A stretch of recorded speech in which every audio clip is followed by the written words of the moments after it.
What's up, Cougar Nation, and welcome again aboard the Hype Train podcast. I'm your host, Joe Wheat. That's at Joey27 on Twitter. As always, my boys Trevor Levitt and Chandler Miller. Today, we are presented by Wilner O'Reilly Immigration Law. Please, we are live on YouTube. Smash that subscribe, smash that like. Add us on Apple Podcasts, Spotify, wherever you get your podcasts. We're trying to sell out here. Guys, what a year. I am coming to you live from American Fork, but rocking the People's National Championship hat. For those who are not in the YouTube audience, little close up view. Pop-Tarts Bowl champs. I'm gonna put Hunter on blast for a second, mostly because he's not here, but also because he kind of speaks for all of us here. There was a moment a day before the Pop-Tarts Bowl where we're in the chat and Hunter is saying something along the lines of, I have never been so unexcited for a BYU football game. If BYU wins, it'll be cool. If they lose, it'll be like, oh well. Like I do not care about the Pop-Tarts Bowl. And I think all of us were kind of feeling that a little bit to some extent, especially with the way the season ended, getting left out of the playoff. Like I totally get it. And then when BYU took the lead, we get a text in the chat that was quoting that original message. It said, "Brother, and I have some unfortunate news." Well, it was looking back at 24 hours before kickoff. I mean, snubbed out of the playoff. The explanation from the committee as to why BYU wasn't in the playoff made no sense. They finally put BYU on the graphic, but it's like after the fact, right? Like they put us side by side and then they start talking about, oh, was BYU underrated this whole time? It's like, yes, and you knew that. They're combating their own narrative on live TV. And then of course, like the rumor mill starts going that Jay Hill's leaving. It was a pretty somber 24 hours prior to kickoff. And like the boys frankly have done all season, when things look the bleakest, they just kind of find a way to figure it out and go out and win. I mean, that was really the only way that particular season could have ended, right? Like falling down 10 plus points in the second half, finding a way to claw back into the game and win it anyway. Like that is the story of this BYU season. I mean, it's one of those things where it's like down a coach, essentially. Like at least some coaches are checked out, players are catching wind of things, fans are down. BYU by 1 billion, of course. I even tweeted out at halftime, I was like, BYU's like, they're down 11. It was just after and I'll be honest, like once Cody Hagan fumbled that kickoff, I left. I didn't even bother to put on my shoes. I just, we have, we have family and friends. It's Christmas time. Everyone's over at my house. And I just left, didn't even put on my shoes and just walked around the block in my socks. Cause that's what I do now, apparently. And the entire time I'm thinking, we're going to win. Like, I know we're going to win. I'm going to be annoyed about it, but we're going to win. And sure enough, BYU won, because that's just what BYU does. That was the 7th time this year that BYU has fallen down by double digits. In 5 of those games, they won. That's pretty ridiculous. I don't have the stat in front of me, but I'm pretty sure no one else in the country has won, 5 games this year being down by 10 plus points. No, not even close. And I think Cameron Wilson in the chat brings up a good point too. Like, I think one of the things that made this game fun, obviously the comeback in and of itself is great, but the Pop-Tarts poll was just right smack dab in the middle of that kind of time frame where it's the holiday season, but like it's kind of that time of the year where like everything just kind of stops. Like some people like don't have work, right? They're into a long weekend. Like Joe, you mentioned like your entire family was in town. Like I know me and my family, like immediate family, extended family, were all in my parents' basement watching it. And just like having everybody watch. I mean, what was the final tally? It was like they averaged like 8.7 million viewers, and it was like the Pop-Tarts record by a whole 2 million. I mean, average. It's the most non-playoff. It's the most viewed non-playoff game in like, what was it, like 8 years? Something crazy. Yeah. BYU national brand. Who would have thought? Amazing. Second highest viewership in the West. And to top it, oh, go ahead, Chandler. Oh, I mean, I was just gonna say, like, getting started with how annoying the coaching carousel rumors were 24 hours leading up to kickoff, dealing with the officiating in the first half. I was pulling my hair out, like, but then seeing Kalani just fold a Pop-Tart in his mouth in about 0.25 seconds after, and seeing the strawberry Pop-Tart opt out of the bowl game, much like a certain other school did, it just warmed my heart. It did me a lot of good over that holiday season. Just, it made my day. First of all, that slamming strawberry Pop-Tart can't hide from me, because I went out and ordered like 2 boxes and they have all been devoured. I don't like it's kind of a scam, because it's like the same amount of calories as a normal Pop-Tart for like 8 grams of protein. But you know what? I'm gonna eat it like it's health food, because dang it, they're delicious.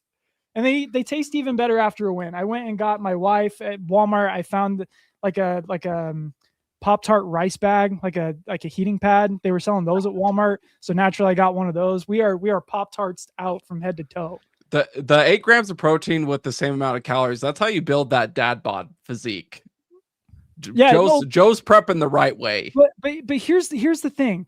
It's prepping the dad, like, in order to lose weight for your New Year's resolution, you first have to gain the weight, right? So like you gotta set the bar low. Season. You might as well do with some protein Pop-Tarts, man. Like, who am I trying to impress, right? So I've been slamming Pop-Tarts like I'm Kalani Sitake. That was like watching Kalani eat, like, karate chop that like the life-size Pop-Tart and like literally inhale the regular size Pop-Tart. It just fulfilled dreams I didn't even know I had. Like the moment the Pop-Tart bowl got announced, all I could think of was like, it is my dream for BYU to play in this game. And sure enough, they did. I wish it was under different circumstances where we were all like super hyped to be in it beforehand, but dang it, that, like, if we couldn't win the actual national championship, being the people's national champion was a good way to go out.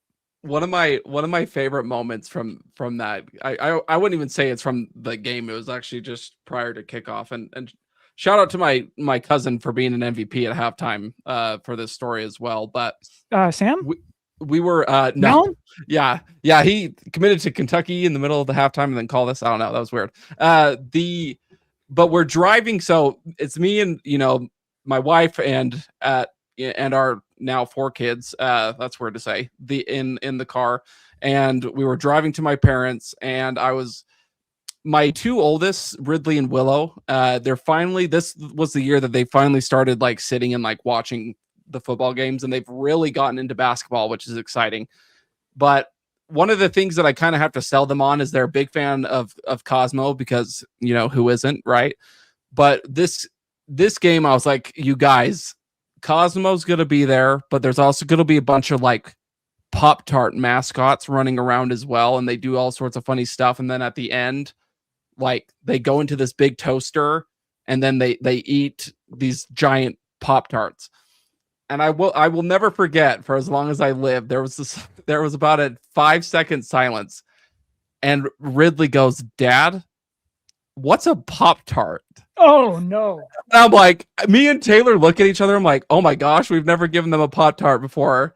And it's just bad parenting. It is. I failed. But it's bad parenting. My cousin swooped in. She heard at halftime that they didn't have a Pop-Tart. She went and bought like 4 boxes of different flavors, and that's what they did at halftime, is they sampled these different ones. So we amended it, but it was one of those moments where I realized I hadn't, like, my kids have lived a good life, but they hadn't lived a good life with Pop-Tarts yet.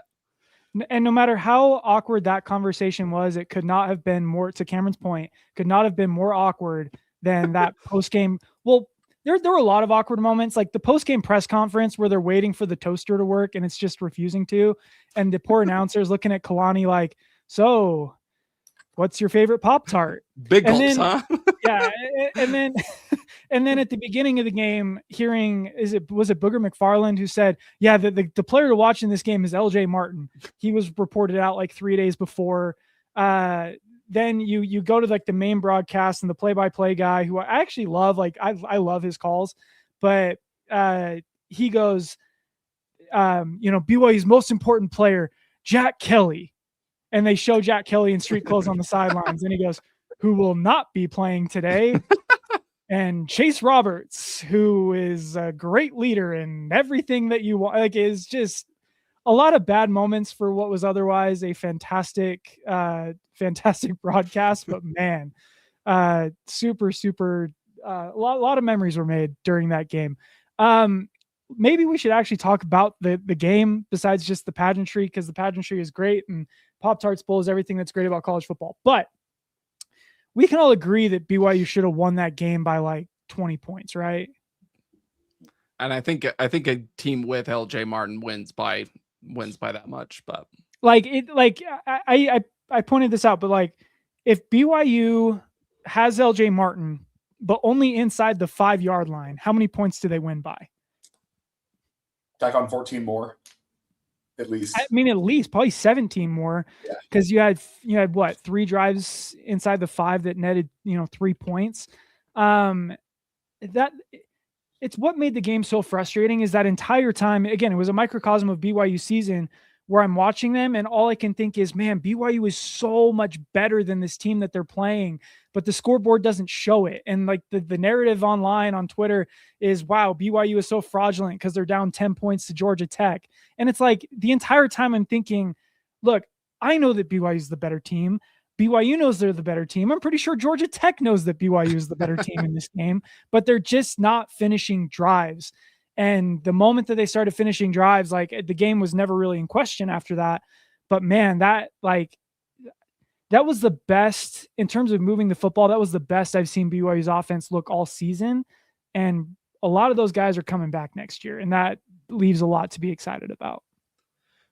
Well, and in classic BYU fashion as well, like a second half shutout, and a pick to end the game. Like, it's just, especially in retrospect, and I'm sure we'll get to this part of it as well, but what makes that second half so much sweeter is it felt like I was watching some of those guys for the last time, because I just assumed they were going to leave, right?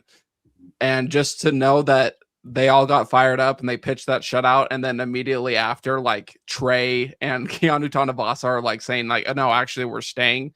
Like, that's what an awesome, momentum builder for next year. I remember 2 years ago, after BYU failed to make a bowl game, we kind of talked about how invaluable those bowl game practices can be, just to kind of get an idea of who you have coming back and who can contribute. You've got guys who've been injured all year that can play in the bowl game and whatnot. And for BYU to get that 2 years in a row, and especially for them to get that this year with, everything that went on with the coaching carousel, I think is going to just pay massive dividends. Other than, like, just somebody wrap Bear Bachmeier and specifically his ankle in just bubble wrap, and like, don't pull him out of the cryo chamber until August. But everybody else, I thought it was great.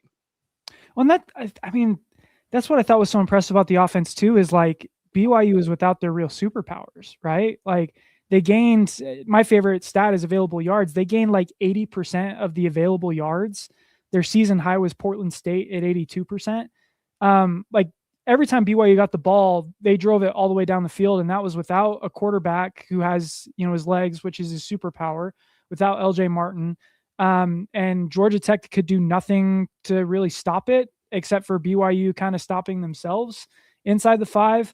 I don't know. Like, it was, we keep saying it. It was everything that this season was in kind of one single game, where like, offense moves the ball kind of at will, kind of fumbles in the red zone a little bit.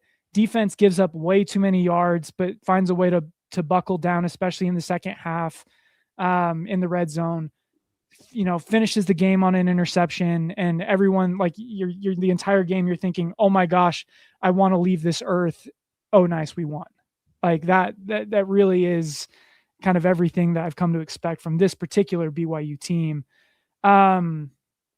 I don't know how deep do we want to go into the Pop-Tarts Bowl, other than I'm glad we ended the season on a win, because this BYU team deserved to win 12 games.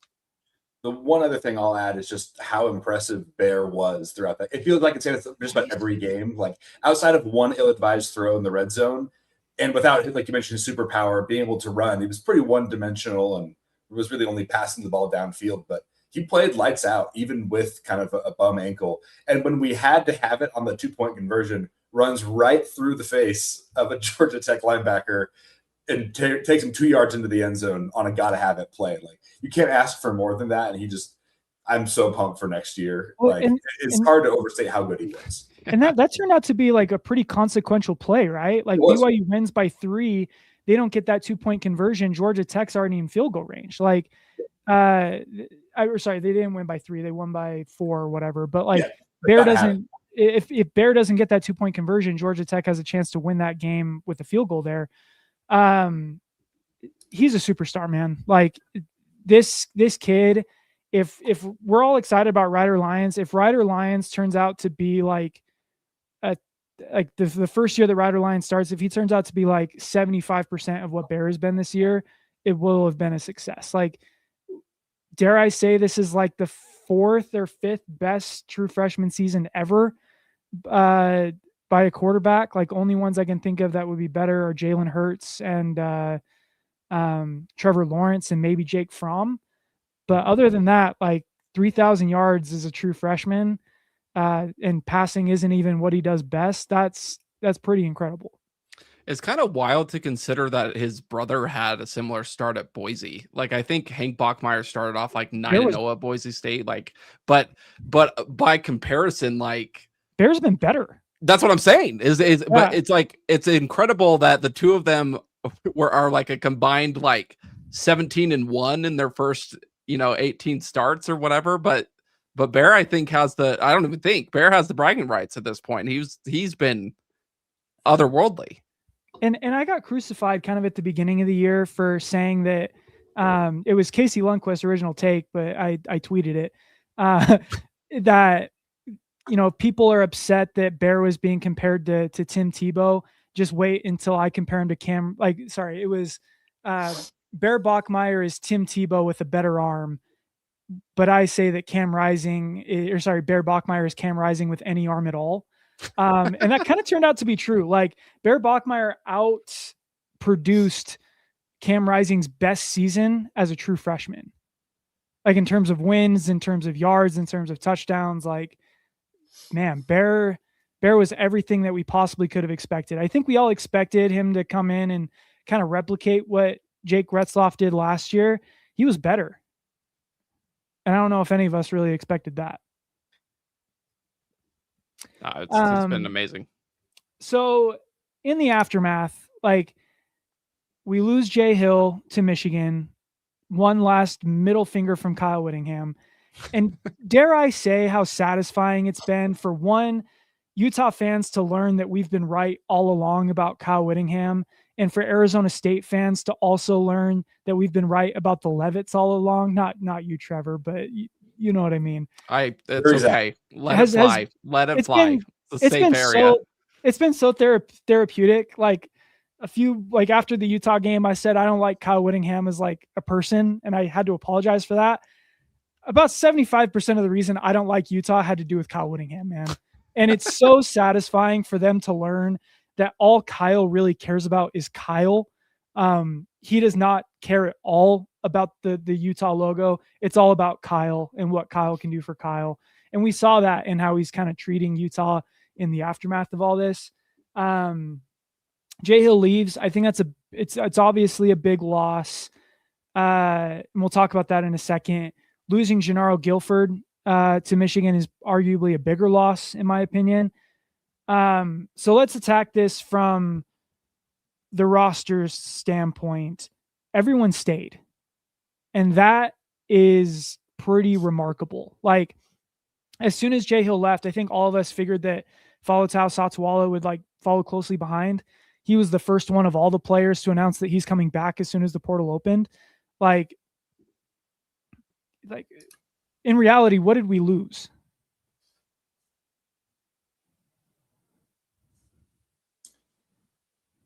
I don't think we quite know yet. Like, I mean, I guess we'll see exactly what kind of impact Jay had on the other side of the ball. Or is it somewhat replicable with mentorship from Gary Anderson, with whoever the defensive coordinator ends up being? Positional influence, maybe some recruiting, but thus far we haven't seen a drop off. We'll see, ultimately in September. But nothing to be worried about at the moment. Well, and I think we as fans, I say we because I do this as well. I think we all forget how much, like Kalani's been a defensive guy forever too. And so as much as it was Jay Hill's defense, and I guarantee there's gonna be some people that hear me saying this and be like, oh, he's coping. Like Jay Hill and Gennaro Guilford, like them leaving is obviously going to have an impact. I just can see it being maybe less of an impact than we originally thought, just because, and Cameron Wilson mentioned it in the chat, like Kalani's impact on this team, Kalani's influence on this team covers both sides of the ball.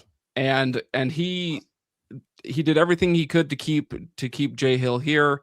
But you also know that like the second Jay called him or texted him or however it was they communicated that he was leaving, like the second he left, Kalani's response to that was like, hey brother, like love you, go have, a great time in Ann Arbor and like Godspeed, we're good. And I guarantee he turned right around after that. And for everybody that stayed, Kelly Poppinga, like all these guys, it's just like, hey, like next man up. And like, that's going to be the mentality. It was the mentality when Jake Retzloff left. It was the mentality when Keelan Marion left. Like it's the culture that Kalani has created extends so much further past just the players. Like it's the staff as well. And so there's no panic button here. I think I'm interested to see ultimately like how we piece together the coaching staff, just because like I'm interested just to see what puzzles fit, like pieces fit where. But the ultimate like outcome is going to be what it's been, and it's just winning games. Yeah, it's to kind of contextualize. I think Jay Hill among the broader fan base is kind of viewed as like the savior of BYU football. And I know that it's been broadcast that way outside of BYU's fan base for sure. I think it's important to kind of contextualize what Jay has done in his time at BYU, what he changed culturally at BYU, and what is not due to Jay culturally. I think day one, what Jay Hill changed at BYU was the defense's attitude towards talent acquisition and recruiting. The previous staff put forth almost zero effort in recruiting. Like I will go to my grave saying that Ilaisa Tuiaki wasn't necessarily a bad defensive coordinator from an X's and O's perspective, but he was a terrible recruiter, and the talent that he was dealing with was like FCS level bad. Like the number of players that transferred out of BYU when Tuiaki left and had no options but Northern Colorado kind of speaks volumes to the level of talent that we were dealing with. Jay Hill comes in with that same level of talent. And I think in terms of total yards, they were like 112th in the country in 2023 in total defense. Like it didn't feel that way because like Jay Hill had so much energy. We were blitzing a lot. We were recruiting a little bit better, but in terms of production on the field, there wasn't a whole lot of statistical differences between 2022 and 2023. But once that talent started to filter in, you get a guy like Jack Kelly, you get a guy like Falatau Satuala, Evan Johnson develops into somebody, Isaiah Glasker develops into somebody. And now when that talent starts to develop, then we start seeing these top 20 defenses that we've seen the last couple of years. Now, is that Jay Hill? Is that recruiting? Is that Big 12? Is that NIL? Is that transfer portal? We don't know. I think it's really easy to, I think it's really easy to point to, well, look at BYU's results, like right when they got Jay Hill, like they started winning 10 games. Brother, I'm here to tell you, BYU was like 23 and like, what was it? 29 and 7 the 3 years before Jay Hill got there. Like BYU has been a winning program before Jay Hill. They're going to keep being a winning team after Jay Hill. And I don't think, like, as brilliant as Jay Hill was, I don't necessarily think he is irreplaceable from an X's and O's standpoint. I think Gary Anderson can kind of fill that role.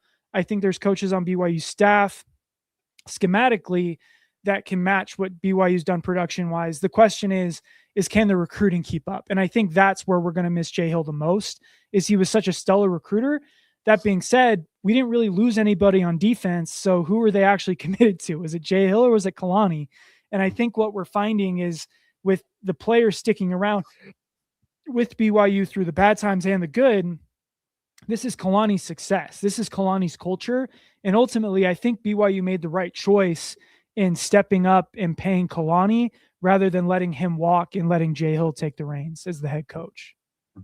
I remember that's kind of what we were hearing a lot as we tried to do some digging behind the scenes as well. Like, hey, could we lose this player or that player? And the answer we got a lot was no, like they're pretty committed. They want to be here. And Kalani's the big reason why. Like there's always some thought about certain players maybe having some feelings or some ties to Jay.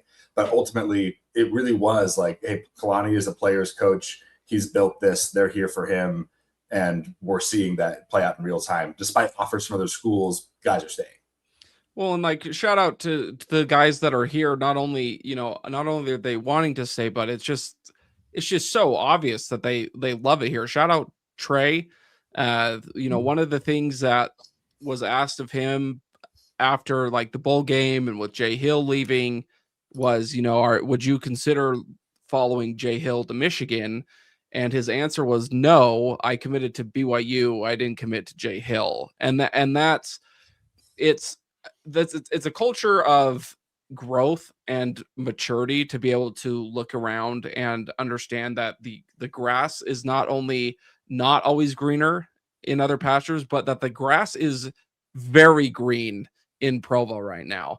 And I think you have some examples, and I don't say any of this to throw shade, but like, especially on the defensive side, like we've seen dudes transfer and leave the culture and fizzle out. Like we've had, oh my gosh, I feel terrible because I just had him at the top of my head. He went to Purdue.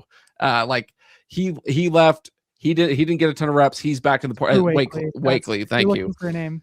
Yeah. So we've had guys that leave, and good for them. Go do your thing. But it's just, I think some of them discover it's not Provo. Right. And I think one of the big things that these guys are learning is that, yeah, like the money is good other places, but not only has the money caught up at BYU, but one thing that is working at BYU is you. Like Satwala knows that he's going to ball out at BYU because he's been balling out at BYU. Evan Johnson knows that he's going to have success at BYU because he's had success here. And I think, frankly, he's going to get more picks next season than he got this year. Because for whatever reason, quarterbacks just refuse to stop throwing at him. But that's a conversation for another time. But like these guys know that they have success here and they want to be here. And I think they're all just so happy. And just Trey can't stop talking about it. Like the first thought that all these players knew. Like we heard things during the bowl game that like, oh, they tried to, they kept the Jay Hill thing under wraps. What wraps? What wraps was any of that news under? They all knew it. Like, yeah. and Trey's talking about it right after. Yeah, they sure did. Like it's one of those things where it also, was so. By the way, I love that Kalani took a shot at the safeties and corners not playing well enough in that game when it was Jay Hill and Gennaro that were the ones that were 1 foot out the door. But I digress. Yeah, like these guys win this bowl game. They have all this fun. Kalani, like you mentioned, Chandler, like just just Joey Chestnut said Pop-Tart for lack of a better word. But the first thing out of Trey's mouth after the game is, I'm staying. Like that's like the resolve that these guys have, gained in this culture. And like Trey's tweet was kind of the rallying cry for some guys where he said like, I'll leave when I'm done with college football. And Nusi Tamoy Payao tweets out that's like basically like, yeah, what Trey said. And like Nusi was one of the guys that I was worried about. Like one of the guys who I was like, okay, we got to protect this kid at all costs. This dude is a freak coming off the edge. This is a starting pass rusher for a playoff team type of guy. And like he had no intentions of ever going anywhere else. Didn't matter who the defensive coordinator was. This guy is committed to BYU and Kalani. And that is that rules, man. Like, and again, is it BYU? Is it Kalani? Is it NIL? Is it Big 12? Yes, all of those things. I'm not going to pretend like BYU isn't paying market rates for these guys, but like BYU is the place to be. Like, and it's why BYU wins. It's why they don't give up when they fall down 10 points. It's why culturally this team is together. This is like the epitome of what Bronco Mendenhall wanted BYU to be, where we were like, kids recruit BYU, not the other way around. Like Kalani finds guys who fit the culture, who want to be here. And I think we're starting to see that a little bit with like the transfer portal. BYU is always going to be a little bit more selective in the guys that they go after, because they want guys who want to be at BYU. They recruit that way. They're willing to pass on more talented players to find guys that fit this culture, because the whole is greater than the sum of its parts when it comes to BYU football. Always has been. And again, that's all Kalani. Like that's why you pay to keep Kalani around, is that particular culture where guys just want to be here. And it'll be interesting to see, like, we haven't heard anything from Evan Johnson. Haven't heard anything from like LJ Martin's decision. At this point, I'd be kind of surprised if they don't come back, and I might eat my words on Evan Johnson later, but like, I don't anticipate LJ Martin going anywhere else. I don't anticipate Bear Bachmeier going anywhere else. And after those guys, like my entire list of like the 10 guys you got to keep around, BYU's got all of them back. Mm-hmm. I was going to mention that, like, obviously we can ask the question of like, I mean, we got John Tomoy payoff fighting for an extra year of eligibility so that he can play college football one more year. Like, it's guys, like, people aren't leaving. They're not even leaving for the NFL. They'd rather just be here at BYU doing their thing with Kalani and the boys. We were asking earlier, like, well, how much of it is NIL versus like the conference prestige and the affiliation, all that. But like, there's plenty of other schools that have strong NIL budgets, a good program culture, all that. I can't think of a single other school that had 0 non-injury related opt-outs for non-playoff bowls. Yeah, dude. And 0 starters in the transfer portal. As of this moment, we don't have a single starter transferring out. Yeah, dude. I can't think of any. If there is another school, then it just escaping my mind right now. But like, I mean, it's phenomenal what Kalani's built. Dude, even Oregon's got starters transferring in the middle of the I was gonna say there's starters mid, Final 4, and they're just like, I'm good. Now part of that's like the NCAA though, like, for sure. You know, I mean, I don't know if it's the thing as much as like true. The portal definitely opening true. time frame, but it's I love that BYU still takes bowl games seriously. Like, at the end of the day, it's another football game. It's another chance. Like, BYU their guys just love ball. And Notre Dame's guys do not love ball. They love the prestige. Their fans love being talked about. They'd rather be talked about than actually play football games. I just want to watch my team play football, man. I love like what COVID taught me is BYU could play Western Kentucky every single week. And boy, oh boy, will I be locked in. I don't care if they're playing a high school team or Alabama. I just want to watch my team play football. And I think that is kind of the vibe that Kalani's culture is we, like, anytime, any team, anytime, any place, we just want to play ball, man. And I love that about this program. Okay. So transfer portal is open. We haven't lost anyone, but I think it's clear that in order for BYU to hit that next level, BYU needs to level up in terms of talent, especially along the lines of scrimmage. Right now, what do you guys view as BYU's biggest needs in the transfer portal coming up? First two that jump out to me, I mean, obviously, anyone on the offensive lines could be important. Like, replacing Isaiah Jota is going to be a big deal.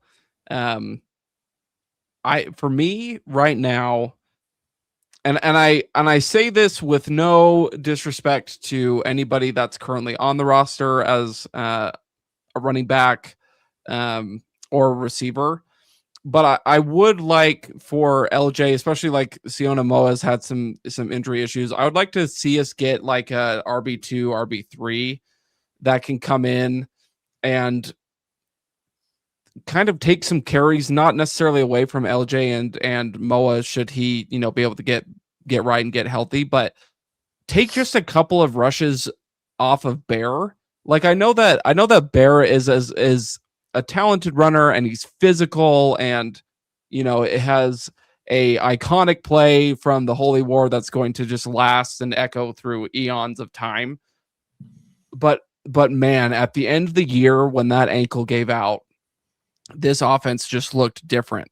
And I think that you can still, Joe called it his superpower. I still think that you can have that. I still think that QB draw, is effective. I would just like to see them run it like that play like 3 or 4 less times a game, and get a running back from the portal that can kind of take those carries instead. Maybe be a little bit of an or I shouldn't say an off-speed guy, but be kind of a fastball, to be honest, because LJ is a bruiser. LJ is not pulling away from people. Sione is a bruiser. Sione is not pulling away from people, and I think that's one thing that BYU has lacked. Not negatively, but something that, if let's have a little bit more home run ability on offense. Let's get a guy that's mid 4.4.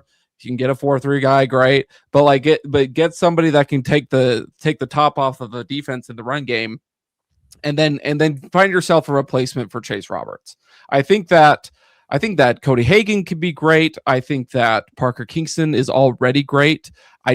We need kind of that big bodied guy that can go up and make plays while also being a vertical threat. I just don't know if that's on the roster. I could very well be wrong. I'd love to be wrong, but those two for me, if you want to take this offense to another level, get yourself a running back that's going to keep Bear just a little bit healthier, maybe even keep LJ a little healthier as well, and then go get a receiver one that can high point of football. Reggie Frishnet, believers stand up.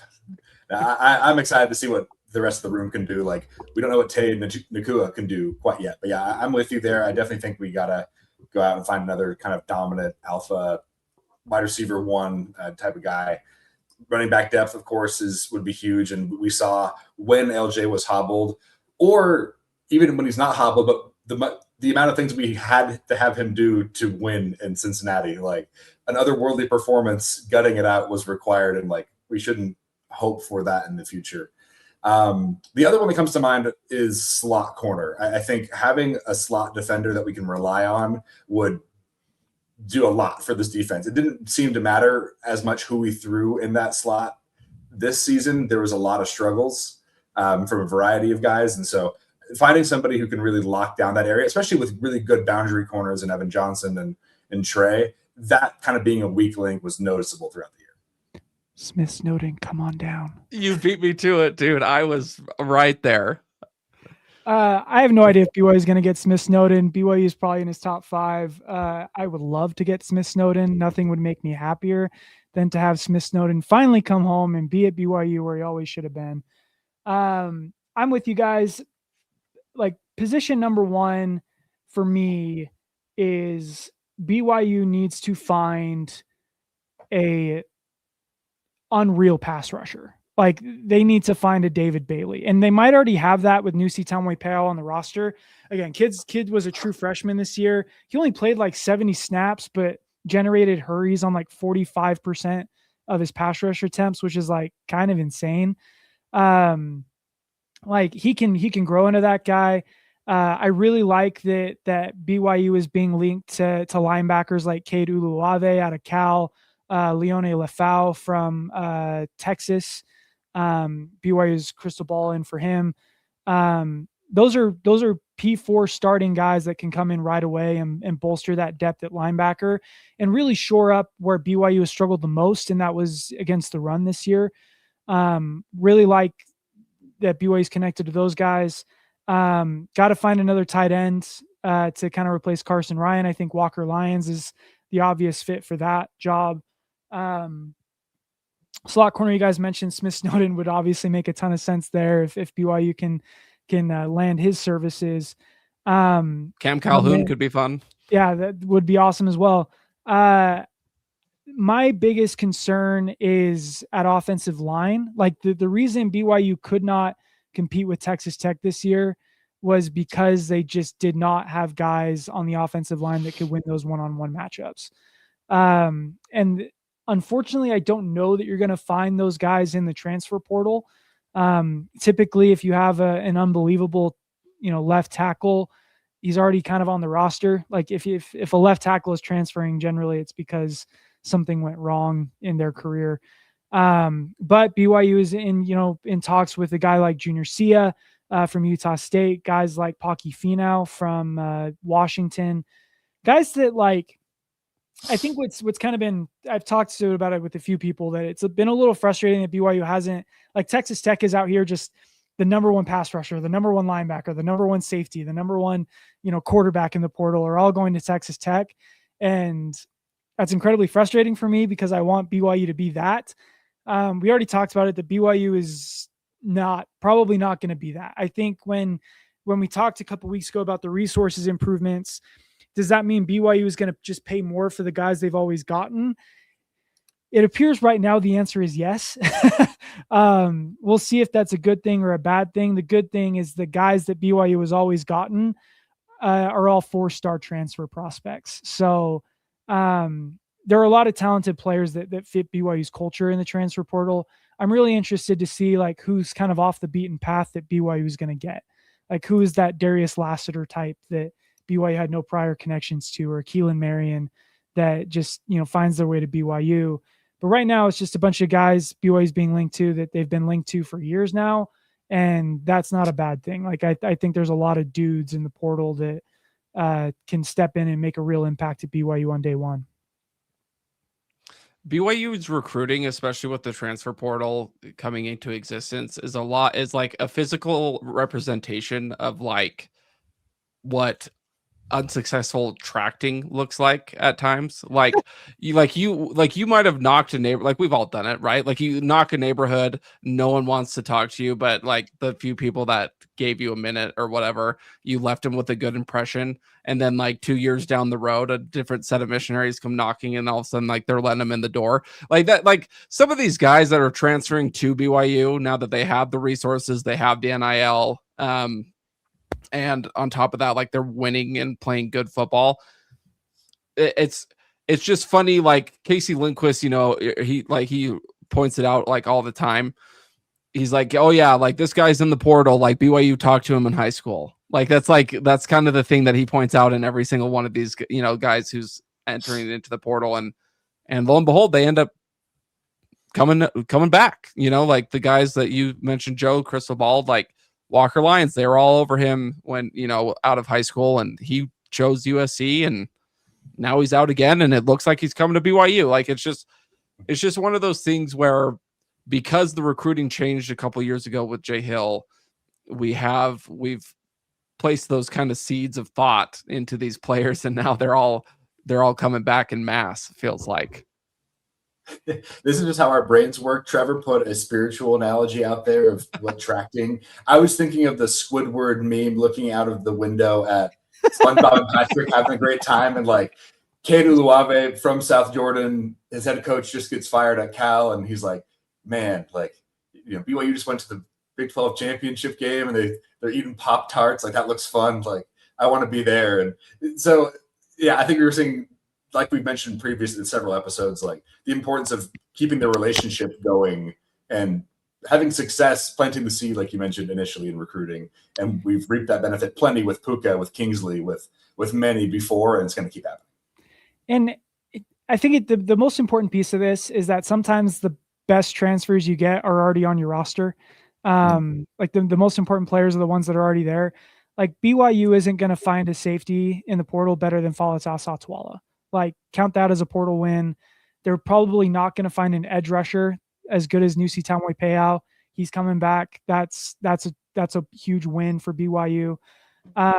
So I think we talk about, what does BYU need to find in the portal? In some cases, the answer is just more time with the guys that are already on the roster. I'm really high on Andrew Williams, who's a left tackle out of Missouri. Was redshirted last year, but has all the tools to be, a Blake Freeland type of left tackle for BYU. Not Connor Pay, Trevor Austin Pay. There's a lot of pays. Ethan Thomason came back. Ethan Thomason had like 30 offers to teams like Michigan, Oklahoma. He redshirted last year. He should be, coming off his mission legs. BYU's got some dudes that can compete for that left tackle position already on the roster. I think at this point, you just got to stack bodies, because we found this year that depth matters. Like BYU didn't have the depth to compete at, certain key positions. Trevor, you brought up running back. Like, BYU, please go get a Joshua Dye from Southern Utah. The guy rushed for 6.5 yards per carry and 1,800 yards this year. 945 yards of those yards were after contact and on breakaways. So, like, we want that speed guy. Go get a Joshua Dye from Southern Utah, man. That's a guy who would love to be at BYU and would be willing to kind of fulfill that backup role behind LJ. Go get, it's not, who's the Arizona State kid? Not really Brown. He was an Army transfer. Kanye Udo. Sure. Yeah. Kanye Udo, ran for over 1,000 yards at Army in 2024. Didn't really find his footing at Arizona State. He's a guy who would come in and fit right away into BYU's culture. Like, go get a guy like that. Just find a Division I running back that's not LJ Martin, because right now we just didn't have that. And BYU won a lot of games with it, but if it's clear that BYU's offense cannot survive having one of LJ or Bear hurt, especially against a team like Texas Tech. And that's really who we're competing with. This is a complete side tangent, but just, you were pointing out that Udo left, like, transferring from a military academy has got to be one of the craziest. Like, you're not only leaving a school, like, you're leaving like armed services like that. Like, that's quite the decommitment. Well, and you're leaving, not only that, you're leaving Army to go to Arizona State. Like, is there a bigger disciplined dumpster fire? Like, just total. Anyone, anytime, any place is ASU's honor code. Like, it's not great. So, like, again, there's positions of need that BYU is going to fill. I'm really curious to see how aggressive they are in the portal. It appears that they are aggressively pursuing at least like linebackers. There's a couple linebackers they're connected to, which will be interesting. But with the talent that BYU is linked to in the transfer portal, I'm less worried about the defensive coordinator situation, because honestly, I would rather have an average defensive scheme if you can just get me guys that can go win on one-on-one. Like, Kyle Van Noy would make any scheme look good, right? Like, I'm pretty sure Kyle Van Noy's defensive coordinator during that period might have been Nick Howell. So it's just give me a guy that can go win a one-on-one matchup, and we can figure out the scheme later. Any other thoughts on the transfer portal and what BYU needs to do kind of over the next 2 weeks? They need to announce sooner, man. I'm on the, like, I know. I'm seeing all these other, like, constant tweets, even just like some player decommitted from, Western Michigan and they committed to Appalachian State. And I'm like, man, that's exciting. Like, I need somebody. Speaking of the Squidward meme, that's literally Chandler right now. Yeah, I'm seeing all the portal it's right outside, and I'm looking at all these announcements, and I'm just ready for us to announce either who we're keeping, right, which is also exciting. Big announcements in the last few days, but I'm excited for Walker Lyons, Leona Lefau, come on down. Like, let's get officially in blue. Let's do it. Get that ball rolling. Another underrated part of the transfer portal. The Big 12 is kind of being gutted by the transfer portal, which one is hilarious because the Big 12 sucks, of course, until it's time to raid our closets. Like Josh Hoover going to Indiana, TCU is kind of going to be in a rough spot. I love that transfer for him. Yeah. Can I just say that? Like, I think he's going to ball at Indiana. Yeah. And like, he was good at TCU, man. Like, but you lose a guy like that, and you got a Harvard transfer coming into TCU now. I don't know how I expect that to go. Arizona State's kind of fallen off the wagon a little bit since they can't really pay anybody. Like their entire offense is gone.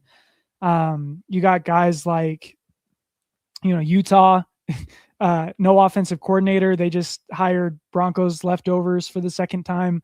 We'll see how that goes.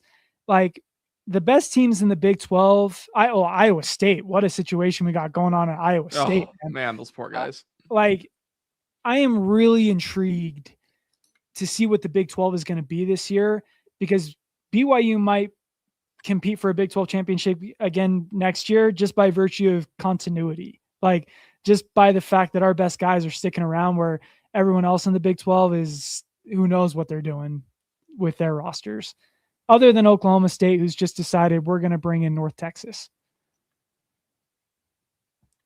Yeah, it's wild how many, like, to consider just how many new faces at like really vital positions like every team is going to have to deal with. It's nuts. But Kansas State brought back Avery Johnson, so that's great.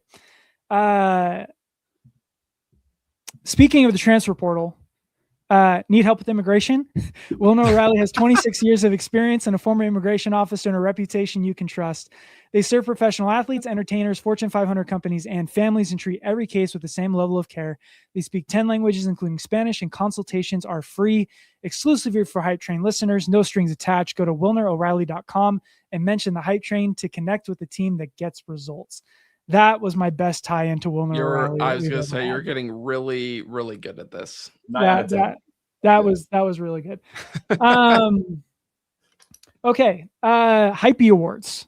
The football season is over. It is time for our favorite segment of the season. We have the Hypey Awards presented by Odeon Menswear. Look good, feel good, so that you can do good in the best moments of your life. Trevor, go ahead and throw those up. Hunter's not with us today, but in a way, Hunter is still with us because, as everyone who follows the Hype Train account knows, like, the guy just makes bangers. Yes, he does. Always. First award, we got the Offensive Player of the Year. We can kind of go through and say kind of who our nominations were. Overall nominations, we got Bear Bachmeier, Chase Roberts, LJ Martin, and Parker Kingston. And you guys want to pitch your case for any of these guys? I'll go to bat for Parker here. I like this. I think, I think he's kind of the underdog, right? Let's just call it what it is. But Parker Kingston came in, Keelan Marion in front of him, right?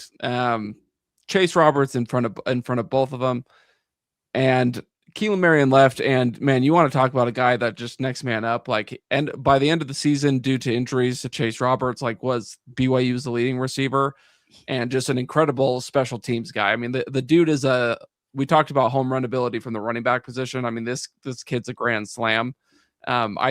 I think he deserves a lot more respect than he'll probably get from the voting, and I understand why we would vote for other people, but Parker Kingston balled out. I'm pretty sure he had over 1,000 total yards this year. So. Like, he had like 940 receiving yards. That's like second? I think that's the second most since 2020. More than Puka ever had in a season. That's crazy. Is he the closest? Is he the, like, am I going to have to make a side by side, like, mirror, like, is this the closest BYU's had to Tavon Austin? Like, just might be. Like, just from special teams, white boy with, like, a little motion. Just is he, like, I don't know. We might have to whip out some Kid Ink and throw him on a Trevor, please. Highlight. Like, I love where your head's at. Let's go. Parker Kingston highlight. I expect one before the end of the week. Could you imagine sitting here talking about Parker Kingston Offensive Player of the Year after the Stanford game? Because I was ready to, like, I sent in the group chat, I'm done with the Parker Kingston experiment. Hand up, like, non-ball nowhere over here, man. Like, what a season he had. The answer is LJ Martin. Like, lived up to every expectation, over 1,300 rushing yards this year.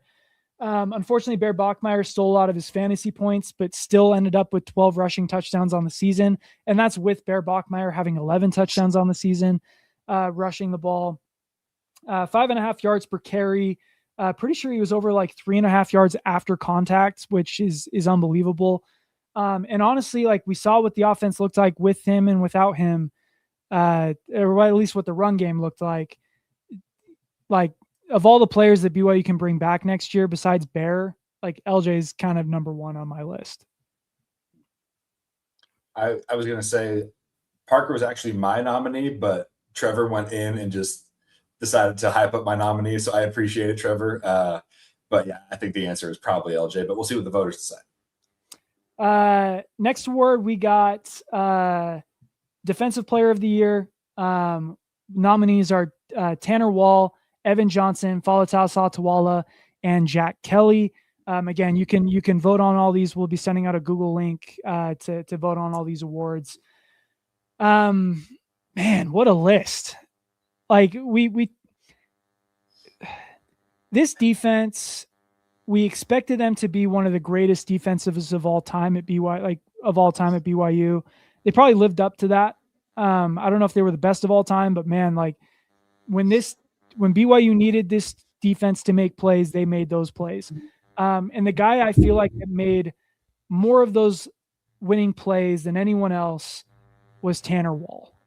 Like that kid is everything that you want in a BYU football player. He had the big pick against Utah, climbing the ladder over Daniel Bray, and then talks his talk in the camera afterwards. One of the iconic scenes, we have it in this picture, is him with the pick six against TCU with a face full of grass. This kid dreamed of being at BYU since he was like 2 years old, walked onto the football team, went from wide receiver to safety and from safety to all conference, and was going to get a shot in the NFL. I hate him so much because I wish I was him. Tanner Wall, Defensive Player of the Year. I love it. That's a great pick for me. Faletau Satawala. I mean, when you're getting comps like, current Raven Kyle Hamilton, he is so good. And you want to talk about, making plays like pick six against Iowa State, the big hit against Utah that really just at that point of the game, just like you had the big run from Bear, and then it just felt like Faletau and Jack Kelly, who's also on this list, like they just slammed the door almost literally and figuratively. So Faletau, I think, is going to go down as one of the greatest BYU defensive players ever. And his opening act this year was worthy of Defensive Player of the Year. And I'll just throw my pitch as well for Evan. Like Shmev finishing the year was with 5 interceptions, just one shy of Hunter's prediction, which elite ball knowledge there. The game-winning ceiling interception in the bowl game. The hype started and was merited early. I remember the Colorado fans online going back and forth and telling us that one of the wide receivers was going to give us a lot of trouble, was going to go off for 200 yards, and then that wide receiver, shot by Evan, finished the game with one catch for 8 yards. Yeah. So, and that catch was on the final drive when we're in prevent. I don't even know if that was the best part of that Colorado game, though, because there's that video. Oh yeah. There's the video of the student section literally chanting "F.U. Johnson," and then he just hit sticks their guy to just the absolute chagrin of that entire student section. I mean, so much swag. Just you've been schmeved like this entire season. One of my favorite signs I saw from the bowl game was 6 Schmeven. I thought that was pretty funny. So, dude's a baller. Just to plug for Jack Kelly real quick, probably the best pass rusher that BYU has had since probably a Corbin Kafusi. I don't know BYU's historical sack numbers. I probably should have looked it up, but Jack Kelly had 9.5 sacks this year. That's the most that a BYU football player has had since at least 7 years. I don't even have to look that up. He was a monster coming off the edge. He was the one who had the clutch sack against Utah. And honestly, like on a really good defense, he shined as the best player on the field in the biggest moments. Like I will never forget that Texas Tech game, the first round, even in a losing effort, Jack Kelly was all over the field against a team that has a lot of NFL talent. Jack Kelly is going to play in the NFL. He is going to be a draft pick for BYU this season. So really strong case for him to be defensive player of the year. Game of the year.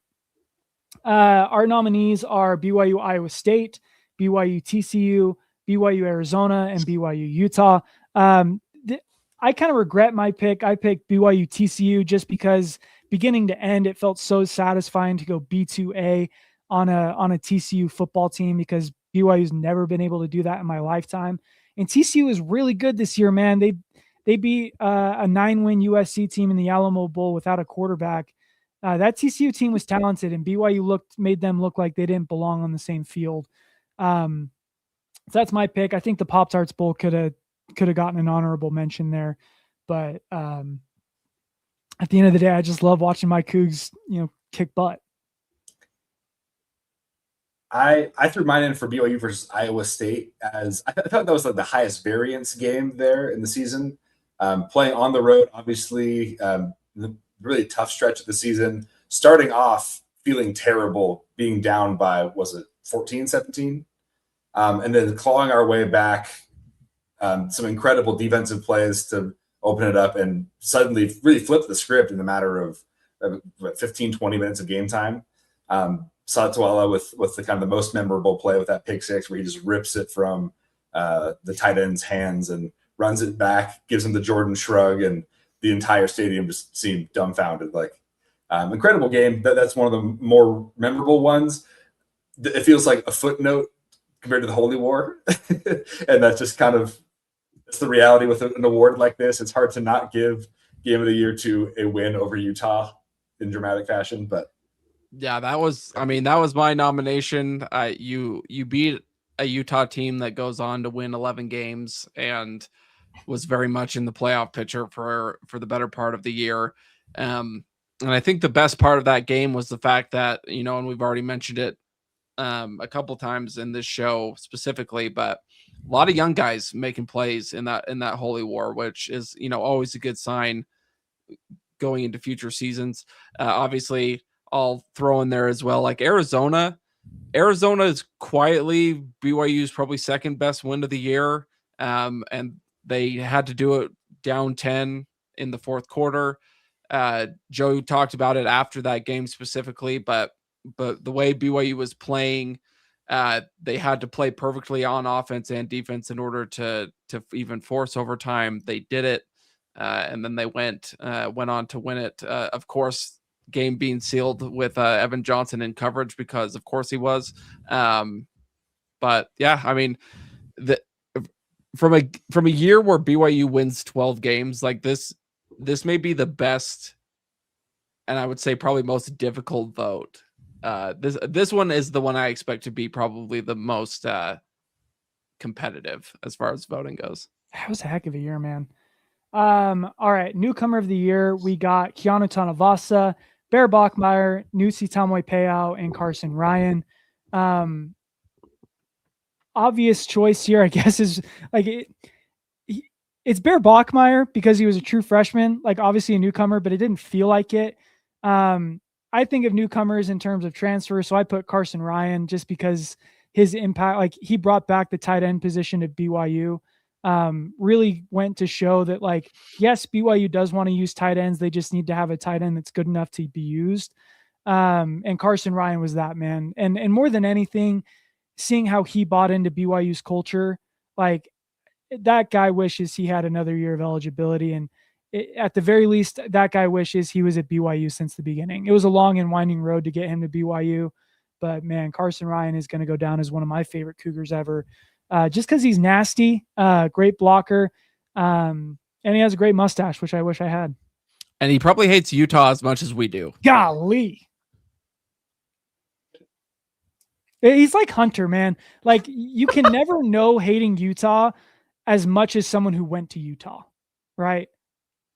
Someone who got out. Exactly. Yeah, I'll throw my play. I mean, Nusi had a great year several times when there was a crucial interception in the final moments of a game or a drive in which the other team had to have points or they really needed something going their way. It was Nussi getting the pressure on the quarterback there to kind of help force the turnover. We saw that in the bowl game as well. So the sky's the limit for him, and really excited about his potential. And so it was fun seeing another freshman on the defensive side of the ball burst onto the scene. Yeah, I put Keanu Tanavasa. I think, obviously we had high hopes with him coming into the season. Did he quite hit those? Maybe not entirely. It's hard to say. Defensive tackle stats are it's just hard to measure their impact. But it was very clear at times when the running back, gets the football and there's just zero place for them to go, that Keanu, muddied up the middle. And I expect him, honestly, I could see him in one of our next categories as breakout player of the year next year, because I think, another year in this system, regardless of who's coaching him, he's going to take another step forward and be kind of the Utah Tanavasa, but in the right color, obviously. But any of these guys, I think I'd be happy with winning. And then obviously Bear Bachmeier, greatest true freshman season in BYU history. One of the greatest true freshman seasons of all time. Guy saved BYU football, man. Like this year, things were looking really bleak. And had he not been on the roster this year, things would have been a lot different. So super stoked to have Bear Bachmeier for another 3 years, hopefully. Thank you, Stanford, for your ineptitude. Golly. And for Nussi. Like really, this award is the Troy Taylor BYU Newcomer of the Year. How about that, man? Stanford, Utah. Who would have thought? The Pac-12, the former Pac-12 Newcomers of the Year. Is it too soon to say that next year Michigan's award would be the Sharon Moore Award for Newcomer of the Year? It's thanks to him. Yeah. All right, breakout player of the year. We've already talked about a few of these guys. Parker Kingston, Evan Johnson, Logan Latui, and Faletau Satuala. So we don't necessarily need to go super in-depth into these guys. But Faletau Satuala might be my pick. We knew he was talented. He showed that a little bit his true freshman year. This year, man, that kid could not come off the field. Everything about him screams NFL player, and is one of the most talented defensive players we've had here in over a decade. Yeah, I'm going to Parker here again. He had a great last season as well. There are moments like the Kansas State punt return, all that everybody remembers. But if I told you before the season that he was going to catch 10 more passes and have 120 more yards than Chase Roberts. Yeah, led the team in receiving. Yeah, led the team. And obviously the rushing upside as well. It's some really big plays in different moments. The punt return, all that. So I feel like it was definitely a breakout year for him, even though he had been decent before. Looking at this list, I really like Logan Latui. I mean, I just felt like he, did a lot of things. He this is literally what this, list is for, is people that, took a big step forward. Just his ability to, get into the backfield, create havoc, flex some telekinetic powers against Iowa State to have Rocco Beck throw the ball right at him. I thought that was kind of impressive. But ultimately to have the hand, jokes aside, to have the hands as a down lineman to be able to make that play was, he's an athlete, man. So Logan Latui, breakout player of the year. I'd love to see it. So good stat for Logan. PFF has a stat called stop, which is, whenever you generate a play that's a failure for the offense. Logan Latui, the top four of the guys you would expect: Jack Kelly, Faletau Satuala, Isaiah Glasker, and Siale Acera. Tied for fourth was Logan Latui. Speaking of Sharon Moore, he needed a little more stop, right? Golly, Trevor, no biology references on the podcast. You're done for the evening. Special teams player of the year. We got Garrison Grimes, Kevin Doe, who was actually an awesome player on kickoff return this year. Parker Kingston again. This year is probably just going to be the Parker Kingston Hypey Awards. And Sam Vanderhaar at punter. I I actually threw out Garrison Grimes on this one, mostly because like I was watching the FCS national championship game last night and I saw Illinois State lose because their long snapper had 2 bad snaps on kicks. I don't remember a single bad snap. And that might just be because Sam Vanderhaar is a great holder and maybe he should win this award. But really 0 errors on the season from Garrison Grimes, which is great. Like that's exactly like the best thing you can ask for a long snapper is to not know who he is. So I'm going to tell you guys who he is. I think what we obviously Parker has the punt return, right? He had the 2 punt returns last season. One of the things that I feel like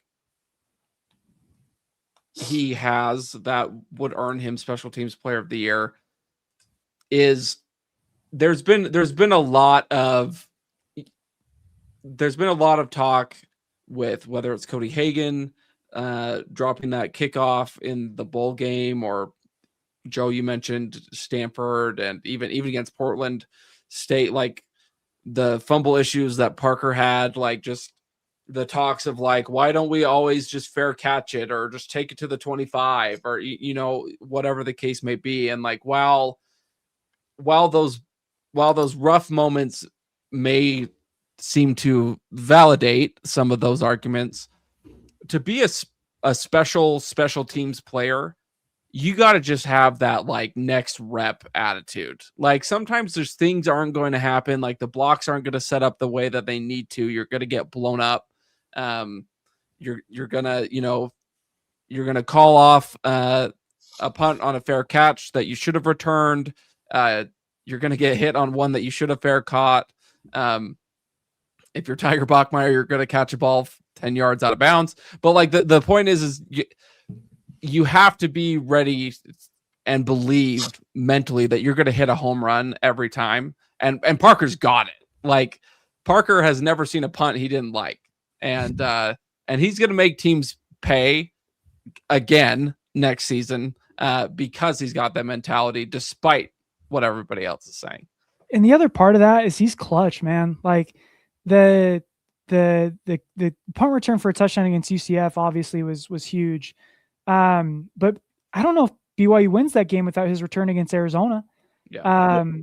I don't know if BYU, like he had a huge punt return against Georgia Tech in the Pop-Tarts Bowl. Like it's not just that Parker generates huge returns, which is not something BYU has had in a very long time.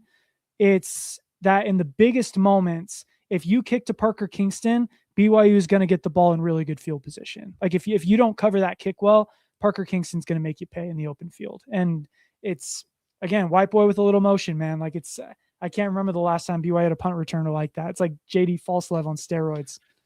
Most of the time, BYU's big returns are found in the guys that they have graduate as accountants, right? Yeah.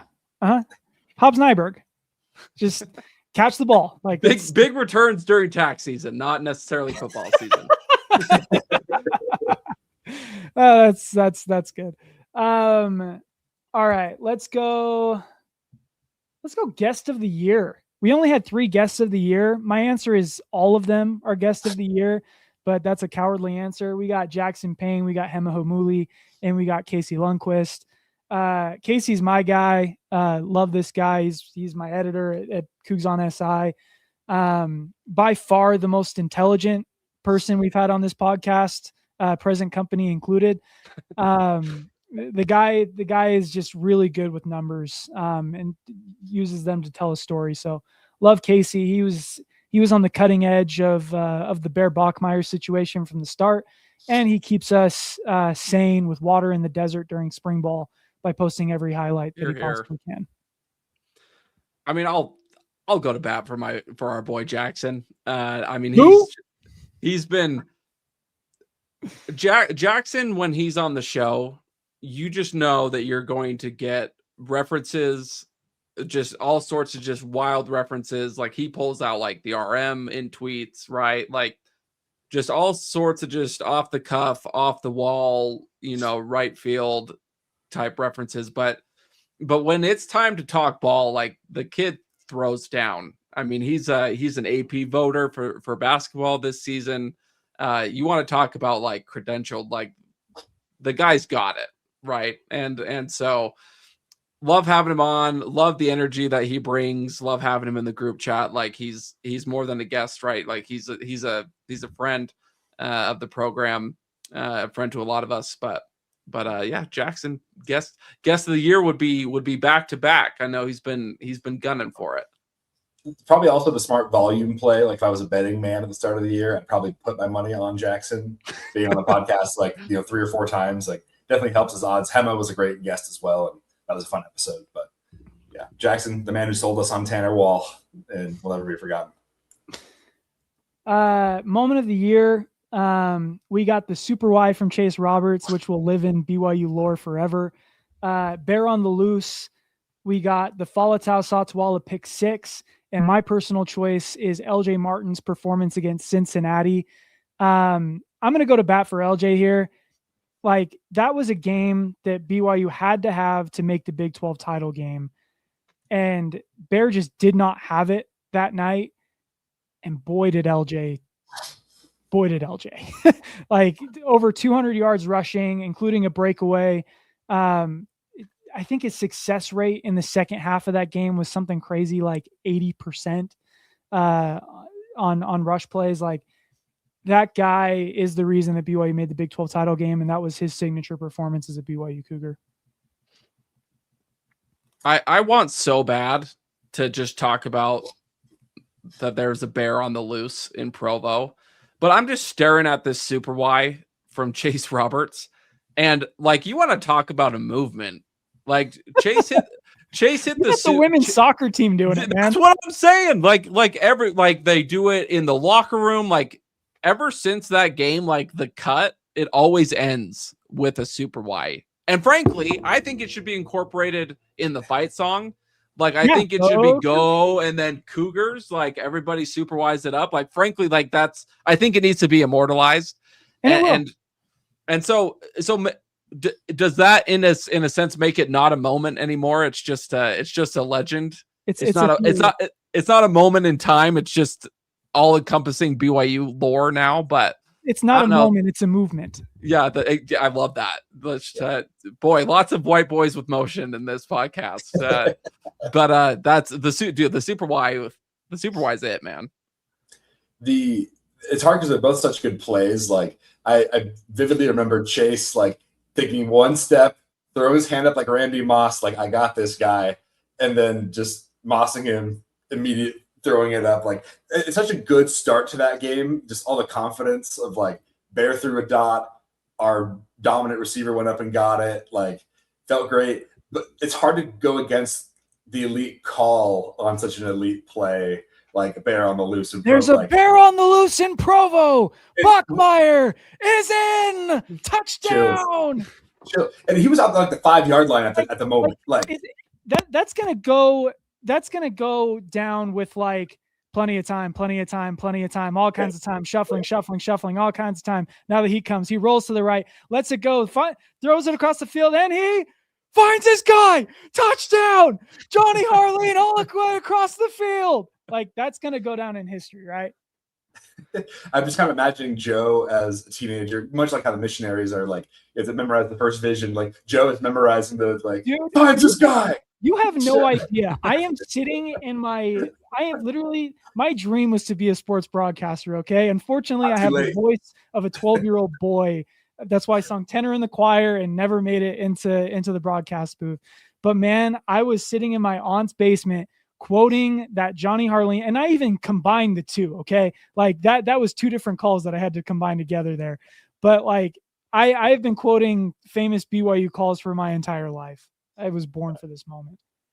It feels like it has to be bear on the loose. Like, I was voting. I don't know if there was a bigger sigh of relief than the Satswala pick 6 for me this season, where like that felt like a game that had already gotten away from us. And then suddenly that was just like a cool glass of water on a hot day. Just like, oh my gosh, I can breathe. We're going to win this game. Huge statement win away after a really poor first half. Like, so incredible effort. The most take that depression play from the Yeah. year. Generally speaking, like I'm too stressed to watch games to like celebrate in moment. That was one of the few plays this year where I actually like screamed as he was running down the sideline. Our final award, the Hypey Heisman. We got Parker Kingston, Jack Kelly, LJ Martin, and Bear Bachmeyer. Man, all great picks. You got the greatest freshman, true freshman in BYU history, and a guy who's going to be the face of the program for years to come. You got probably the top 3 running back in BYU history. You have one of the best pass rushers in BYU history on this list, and one of the greatest punt returners in BYU history on this list. Can't really go wrong. We're run out of time. Just give me a name. Who do you think should win this? LJ Martin. I would go Bear. Yeah, it's a 2-man race. Like respect to the other two, but just call it as it is. I'm gonna tie break this and just say LJ because of those biceps, man. Look at those things. He was also guest of the pod. Yeah. So. Also one of the first guests we ever had on the Hype Train podcast. If Bear comes on, Star Wars, and I'm pretty sure he said LeBron James is his GOAT. So that's another tally in LJ's box. Awesome. Great year. Great show. So we can talk about it on another episode, but I want to ask this one question. In a number, this BYU season ranks blank all time. 4. I think it's 4th. I'd probably go 3. 2. I was tempted to say 2. I wasn't brave enough. Toughest by the numbers, toughest BYU schedule of all time, 5th most wins of all time. And it's the only, like on Sports Reference, you can look at like the historical strength of schedule. It is the only 12-win season in BYU history with a strength of schedule above 0. It was 6. Like 2024's schedule was closer to 2020's schedule than this year's schedule. That's how tough the schedule was. And BYU won 12 games with it. This is better than any year that BYU didn't win a natty in my opinion. I love it. Dude, before we go, shout out to Josh LaRoe, who is apparently a professor at Utah teaching sports medicine and kinesiology, who has used our clips in his class. I told my work friend. Again, not a movement, it's a movement. I told my work friend I'd get him in there and give him a shout out. He's apparently a huge Utah fan, which makes the use of our stuff even more confusing and concerning. But we'll I just need to know the context. Like now that Whittingham's gone, like maybe we can move a little closer. I don't know. New era. Like shout out Josh. Morgan Scally is a likable guy, man. Like he had a great press conference today. Why not just be a little bit more brotherly? Scott Jackson, brother-in-law, he wants basketball talk. It's coming. It's coming. Do want to get a little bit now that you've seen non-conference play for BYU basketball. Who is going to finish the season with a higher AP ranking? Or no, that's a tough one because BYU basketball is already higher than BYU will finish. But who's going to have the better season when it's all said and done? BYU basketball or BYU football this year? Sounds insane to say given we went 12-2, but I think Kevin Young and AJ DeBonsa have, like, I don't think they're close to even reaching their peak yet. Dude, AJ is so good and he's not even close to as good as he's going to be. I mean, I firmly believe BYU will end up in either the Elite 8 or Final 4. And what would the football equivalent be, right? It'd be like winning the first round playoff game at least. So I have to go basketball here as much as I think football was phenomenal. You had Richie Saunders went 4 of 15 against Kansas State, and they still won by 10 in Manhattan. Like what are you supposed to do? Like if Richie shoots his normal percentage, which is like 51%, you're telling me that BYU just walks out of Manhattan with a 20-point win? Like, what do you mean? Rob Wright would lead about 200 other programs in the country in scoring this year, and he's third. He's averaging he's averaging over 16 points a game, and he's our third leading scorer. Like this BYU team is nuts. Like I am trying to find whatever avenue I possibly can to get to a game this year. So if you're selling tickets, like hit me up. I'm always down to go. Shameless plug. But like this BYU basketball team is gonna be one of the greatest of all time. AJ, I'm calling it. He's going to be on the Mount Rushmore. He's going to be kicking. I feel so bad for Richie because he was on Mount Rushmore for all of about 5 minutes. But man, AJ is just that.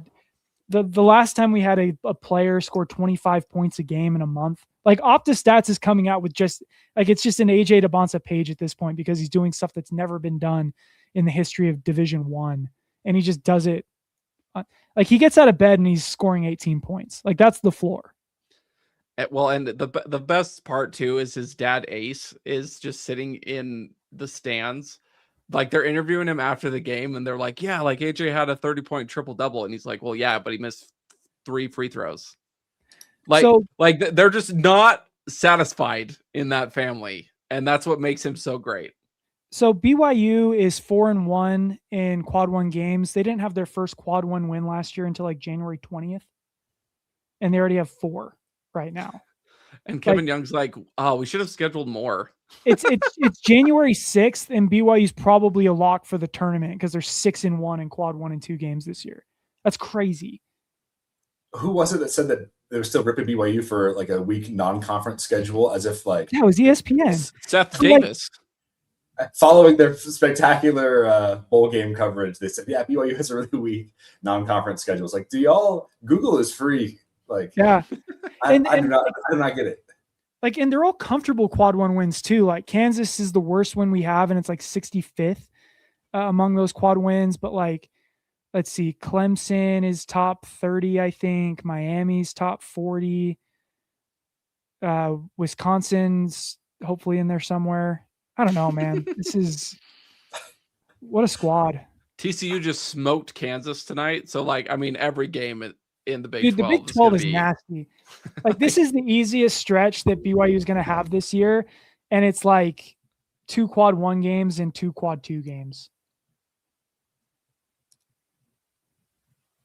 I'm sorry, I lied. TCU was up 17 with 5 minutes left. They lost by 4 to Kansas in overtime. No, dude, do I need to go to the Kansas game this year at the end of the month? Like it might be cheaper to go to the Kansas, like to fly to the Kansas game, get into the arena than it will be to go to one BYU game this year at the Marriott Center. I don't know. Crazy times, boys. What a time to be alive. We have a top 10 basketball team and we spent all of about 5 minutes talking about it. Sorry, Scott.